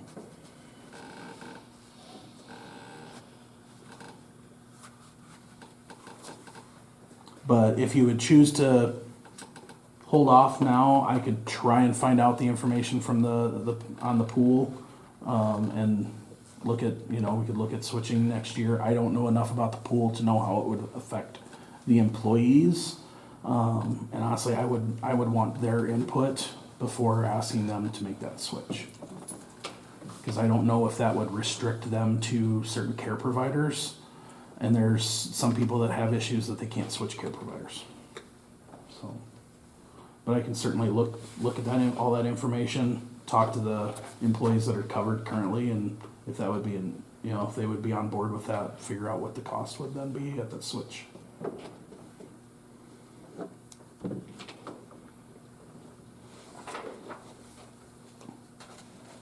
once I have that information, I can reach out to Kendra and Brian and rework it if you want, or leave it, or however you guys want to choose, or can discuss that in committee.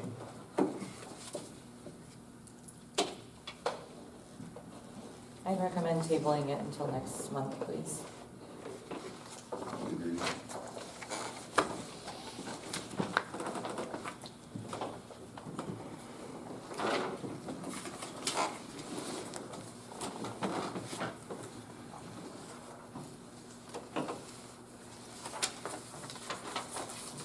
I'll make that official. Yeah, can I get a motion for that, please? We have to? I'd rather. Just the motion to table. I'll make a motion to table the first reading of the 2026 appropriation ordinance until October. Second.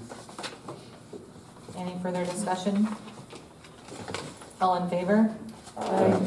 Opposed? Motion carried. Thank you, though, we appreciate you putting that all together. And it was read, it was presented. Yes, it was. Yeah, I was just hoping it was gonna be done. I'll make a motion to approve the August warrants. Second.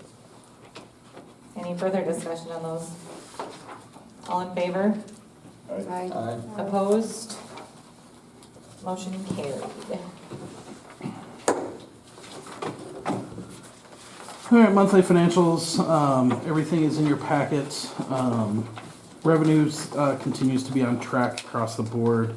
Golf course is slowing down now, so that is should be tapering off here as the year ends. But I would like to point out that projected revenue is 131.2% of what was budgeted for the year for the golf course. I think we're pretty excited about that, how busy the course was this year. Community center, I mean, is looking good for the revenue. The issue is we've had a lot more expenses than we'd anticipated. And that leads into the next page, the profit loss. Sewer and water, the expenses came in early on the year. Kendra and I kind of discussed that a little bit today. She had a couple of questions on that.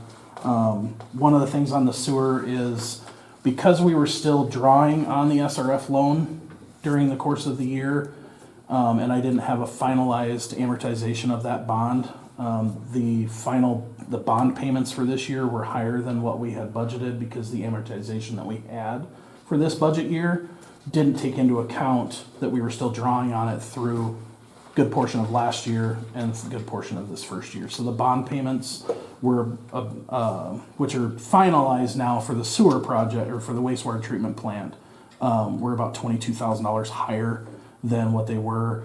We had about $20,000 in unexpected expenses on the sewer side with some repairs, which couldn't really be accounted for. You know, we try and anticipate, plan for some expenses, but it's getting more and more expensive to repair anything. And then revenues, still coming in throughout the remainder of the year, so. The project just took longer than it was Right. planned originally, basically, so it pushed it into this year where we thought it was gonna be demolished. Right. And then I won't go through line by line with the combined budget versus expense report, but if you have any questions, I am certainly willing to answer those for you.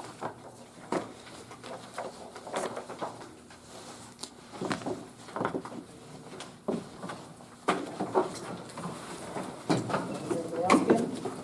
I already asked like 100 questions. That's good, though. We don't need any motions on that, right? Okay, perfect. Thank you, Dave. Storm recovery and insurance claims update. Just want to kind of let everybody know, insurance claim there with the 3 major windstorms that we had recently, there was some damage to the siding at the clubhouse on the cart shed. Some of the patio furniture was damaged. And then one of the windows on the garage doors was blown out. Working with claims associates through the Public Assurance Alliance to mitigate those. waiting on a report back from the insurance company's engineer on the siding. The question on that being how much of the damage was storm related, how much of it was installer error because of everybody that's been out there has seen kind of the ripples. And the way the panels of that siding were built is they're built like a tongue and groove. And they screw in from the back side of it so that that screw would go through the groove and the tongue of the other piece, and that would lock them in place. Well, some of those screws were off where they needed to be, so they weren't completely secure, so that's part of the reason why some of them were popping. So insurance is working with their in-house engineers to determine how much of it was because of that versus how much was definitely because of the storm. The adjuster did say that the Public Insurance Alliance tends to err for the client, basically, that, you know, they're going to say, you know, hey, you need to get this siding replaced. There's a lot of times, not every case, but a lot of times they're going to say, here's the money that it would cost to replace that product, and then they're going to determine how much of a percentage of that damaged product was because of installer mistakes, and they end up going after the contractor for that piece. So still waiting on that report. The remainder of the city, you've all noticed the fewer trees around the city office. Once we got the broken branches and some of the more dangerous looking like they're getting ready to come off branches, a lot of these trees, there wasn't a whole lot left. So we just had to get rid of them. Between the tree trimmer and a volunteer that paid to have landscapers come in and do a lot of cleanup on the park, if you've driven past park or been out to the park, a lot of those trees have been trimmed back, and we've been getting a lot of compliments of how that ended up looking. So, and then on the golf course, if you've been out there, there's a couple of large piles that they plan on doing a burn on those this winter. So, big question mark out there yet is what we'll hear back from the insurance. For the damaged patio furniture, the option of replacing that with the lake stuff, there's some different options that are out there. One of the things being floated around is there's a gentleman over in Hudson that sells its Amish furniture with kind of that recycled lumber. It's a heavy duty patio furniture. We kind of discussed with him if he'd be willing, if we get X amount of dollars from insurance for the damaged patio furniture, because it was about $17,000 worth of furniture that was damaged and is unusable. Depending on how much we get from insurance, would he be willing to give us a deal on that for having his product on the patio? But then also, if he'd be willing to give us a really good deal, would consider some sort of sponsorship for the golf course for that too. So trying to work with him on that, depending on how much we get back, and then we'll look at options on replacement. So. Did they say how long that would take it all? Just Like waiting a on the engineer. ballpark? I would venture to guess a few more weeks. They've been swamped with all the different claims, so he didn't really have an idea for me. Engineer reports, if it was just the adjuster, we'd probably have it back already, but having to get the engineer, it takes, I'd guess, within the next, hopefully we'll have an answer by the next meeting, but I don't know for sure. I was just curious, more so because of the heaters for football season. Yeah. So.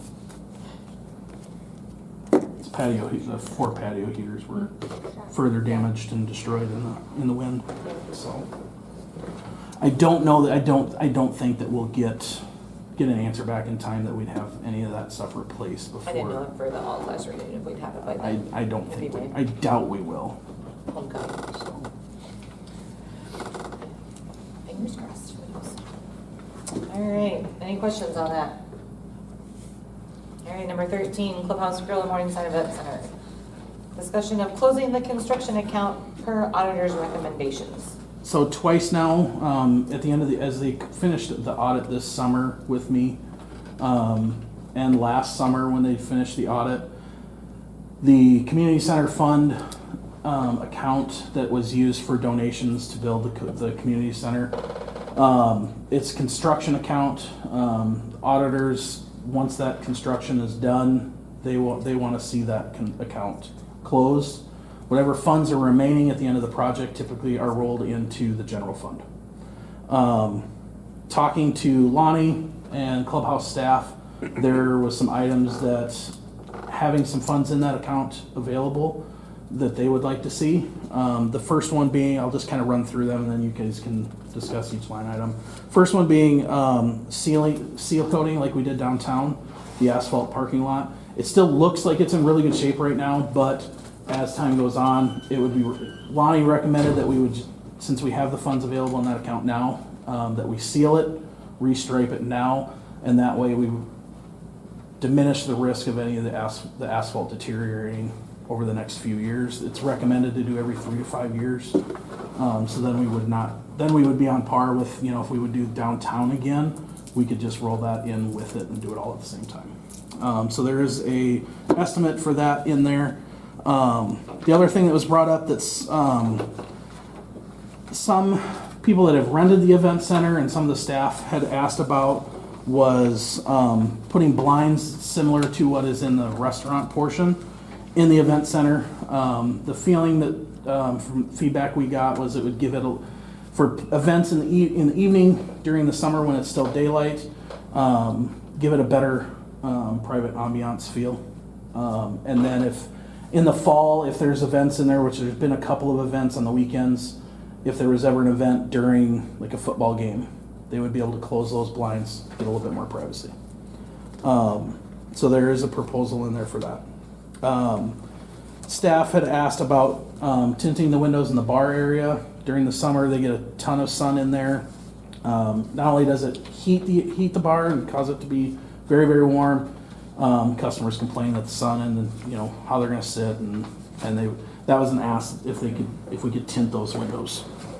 And then last is one of the things when I was sitting down with Carrie figuring out the budget for next year is she asked about $1,500 for some different handouts for when she goes to these wedding shows, some different items that she could give as handouts for that stuff. So proposals for all that are in your packet. If you would approve all of them as they are on the budget or on the agenda, currently, as of today in that account prior to this, there's $45,498.36 remaining.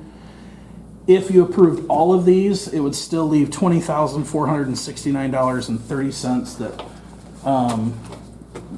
if we approved to close the fund, that would then be rolled over into the general fund. I have a question for you, Dave. We're looking at doing blinds for the event center room. Why not do the same blinds for the bar area? We did look at that, and they're actually the blinds are about $900 a piece, so it'd be about $3,500 for the 3 windows, whereas the tint is half that cost. $3,100. Yeah, there's a little bit less. Sorry. Okay. And I think they wanted the access to be able to look out onto the course from the bar at all times instead of having to go over and open a blind. Yeah, and it would be the tint would be for those 3 windows at the bar, plus the 2 doors in the event center, because you can't put blinds on those doors and the side windows on the door panels. Okay. And then there is tint on the door going out of the patio from the bar, but it's very light, and so it would be putting another layer of tint on the inside because there's still a lot of sunshine that comes in that window as well. So the added benefit, not only taking the sunshine out of the customer's eyes, would help with cooling costs in the summertime. Mm-hmm. So. Just wondering. And that would be what it would look like. So. Any other questions? I'll make a motion to approve Seal Pro's proposal for the parking lot resurfacing and restriping in the amount of $14,249.66. Second. Any further discussion? All in favor? Aye. Opposed? Motion carried. Next up is the budget blind proposal. I'll make a motion to approve budget blind proposal for shades in the event center in the amount of $6,104.40. I'll second it. Any further discussion?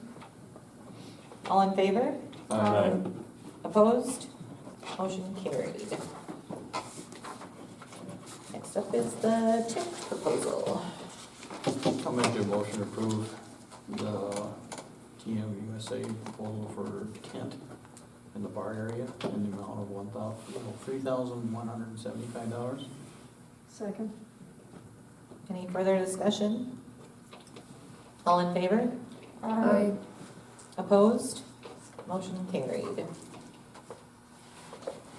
Wedding trade show, I'll make a motion to approve $1,500 for wedding trade, so hand out merchandise. I'll second it. any further discussion?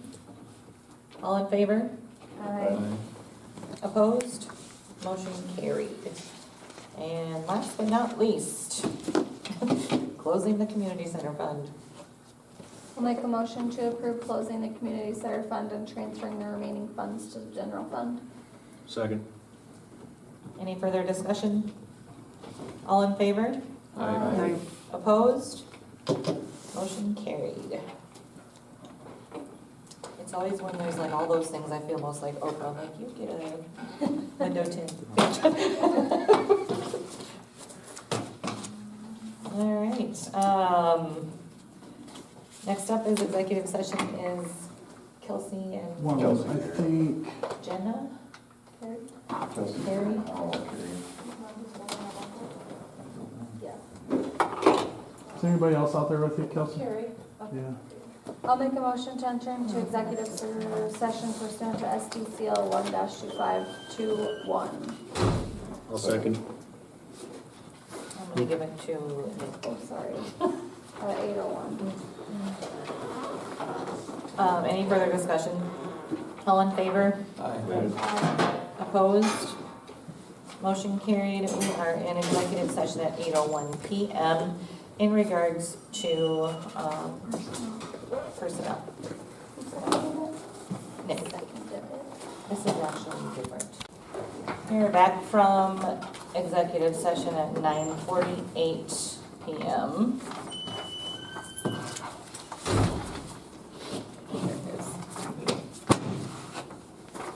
We have no items to motion on right now. We're at 14? 13C. I'll make a motion to approve hiring Declan Allen as part-time bartender at $12.01 per hour effective immediately. Any further discussion? Would you take? All in favor? Aye. Opposed? Motion carried. I'll make a motion to approve hiring Nikki Vermeesh as part-time server at $8.68 per hour effective immediately. Second. Any further discussion? All in favor? Aye. Opposed? Motion carried. Property maintenance code enforcement update, Dave. Copy of the most recent report is in your packet. If you've had an opportunity to look through those. He wasn't here for a few months because of the storms and everywhere he got behind. So there's some other properties that got extensions that are, some others that people are working on, a few came in compliance. A couple that are getting notices for violations. Any questions? NTC, is that a notice? Yes. That's his abbreviation for it. ABT? Abatement. Abandoned property? Abatement. Abate.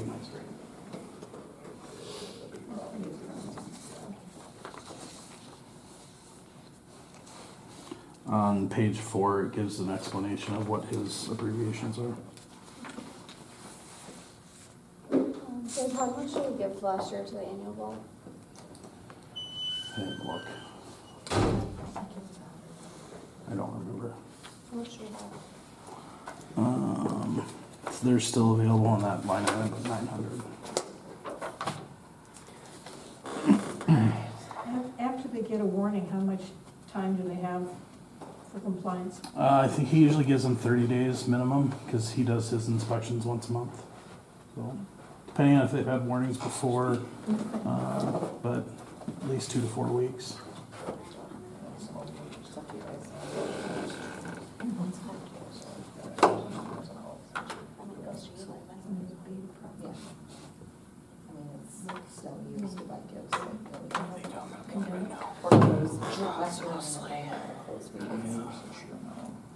We're talking about the property stuff. Dave, what's it mean when they abate a property? So if we have to abate a property, they've been, means they've gone through that, they've gotten a notice, they've gotten a warning, they have not come into compliance with the violation.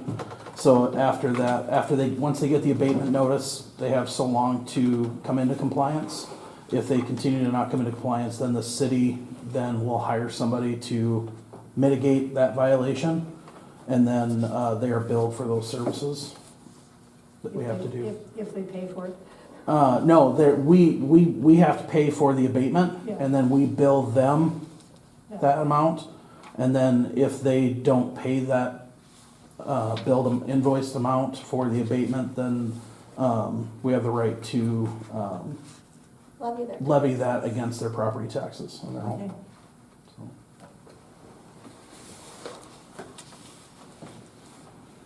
Any other questions on property maintenance?